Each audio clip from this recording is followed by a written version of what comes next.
नमस्कार, जय हिंद। आप सभी को होली की हार्दिक शुभकामना। मैं चंदन अखिलेश पांडे, आपके अपने चैनल 5 जन फॉर ऑल पे, और आप स्क्रीन पे देख रहे हैं इस समय हमारे अभिभावक भी हैं, किसान मोर्चा बलिया के जिलाध्यक्ष भी हैं, आदरणीय परम श्रद्धेय संतोष कुमार पांडे जी। नमस्कार सर, आपसे आज हमारे चैनल पे पहली मुलाकात है। किसान मोर्चा बलिया को लेकर के आपके मन में क्या राय है सर?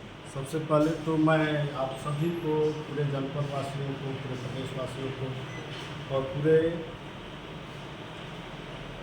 हिंदुत्व को होली की हार्दिक बधाई और शुभकामना देता हूं।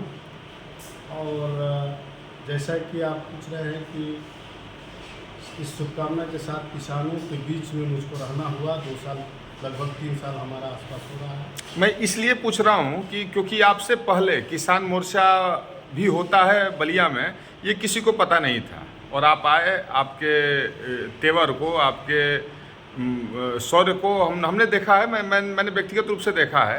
किसान मोर्चा बलिया क्या चाहता है, क्या करना चाहता है, उसी के बारे में मैं जानना चाहता हूँ आपसे। मेरा हमेशा आपको बता दूं कि हमेशा ये प्रयास रहता है कि आप थोड़ा ही चलें, लेकिन प्रतिदिन चलें।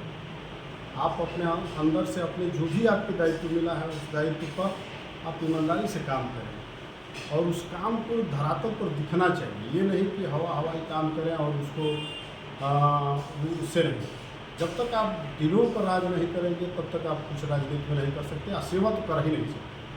क्योंकि अगर हमारी क्षमता है कि अगर मैं 1 रुपये का सहयोग करूँ, एक किसान सम्मान निधि दिला दूँ, तो अगर मैं उतना ही दिला देता हूँ तो एक किसान का भला हो जाएगा, और इस जीवन में एक व्यक्ति का भला हो जाए तो उससे बड़ा कोई कार्य हो ही नहीं सकता। किसान, जवान, नौजवान, ये प्रमुख मुद्दे हैं ये वर्तमान सरकार की। चरैवेती के स्लोगन पे आप जीने वाले लोग हैं। तो मैं चाहता हूं सर, आगे का क्या, अभी चुनाव भी, लोकसभा चुनाव भी आने वाला है, और आगे की क्या आपकी योजना परियोजना है? मैं आपको बताना चाहूँगा कि ये सरकार युवाओं के लिए विशेष है।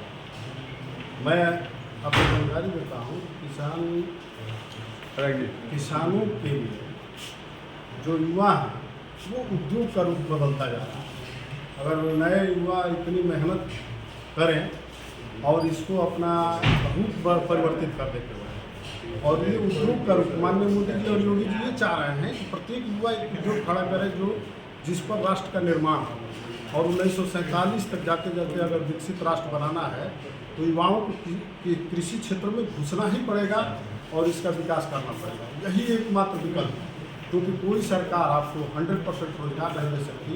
अगर कृषि क्षेत्र ही एक ऐसा क्षेत्र है जिसमें कि 70% जनता उसमें निर्भर है, और 70% जनता उद्योगों की तरफ अगर बढ़ेगी तो इस देश का विकास कोई नहीं रोक सकता है। एक व्यक्तिगत सवाल चाचा जी आपसे मैं पूछना चाहूँगा। अध्यापक, जो कि आपका पेशा है, प्रोफेशन है, इस पेशे के साथ साथ पार्टी के प्रति जो आपका समर्पण है, आप कैसे बैलेंस करते हैं उसको? मैं तो अपने जीवन में 2 ही चीज़ बैलेंस करता हूँ। इसके पहले मैं ग्राम प्रधान था जी। उसके बाद मुझे तीसरा पद भी दिया जा रहा था, तो लेकिन मैंने नहीं लिया, क्योंकि मैं न्याय नहीं कर पाऊँ, ऐसा चीज़ मैं करता ही नहीं। और एक अध्यापक की निगरानी समाज हमेशा प्रतिदिन करता है। उसका प्रतिदिन एक चैलेंज होता है, उसके चलने का तरीका, उसके बोलने का तरीका, सबका समाज आकलन करता है। इसलिए अध्यापक की जिम्मेदारी बहुत ज़्यादा हो जाती है। और पहले अध्यापक का काम करता हूँ, उसके बाद सेवा क्षेत्र में जाता हूँ, और जो राष्ट्र की सेवा करता है, जो 370 समाप्त करता है, भगवान की मंदिर बनाता है, और किसानों के लिए सोचता है, किसान सम्मान निधि देता है, शौचालय देता है, आवास देता है, ऐसे राष्ट्रभक्तों की सेवा में मैं निकलता हूँ। और मेरा सीना गर्व से ऊँचा होता है कि मैं नरेंद्र मोदी और योगी आदित्यनाथ की सेना का एक छोटा सा सिपाही हूँ। आगामी लोकसभा चुनाव आने वाले हैं, इस चुनाव को लेकर के आपका आखिरी स्टेटमेंट, आपका आखिरी कथन वक्तव्य मैं जानना चाहूँगा। मैं समस्त अपने राष्ट्रवादी मित्रों से आग्रह करूँगा कि ये राम राज्य की अंतिम कल्पना है, जिसके बारे में जैसे राम के समय में एक व्यक्ति ने उन पर आरोप लगाया और सीता माता का वनवास हुआ।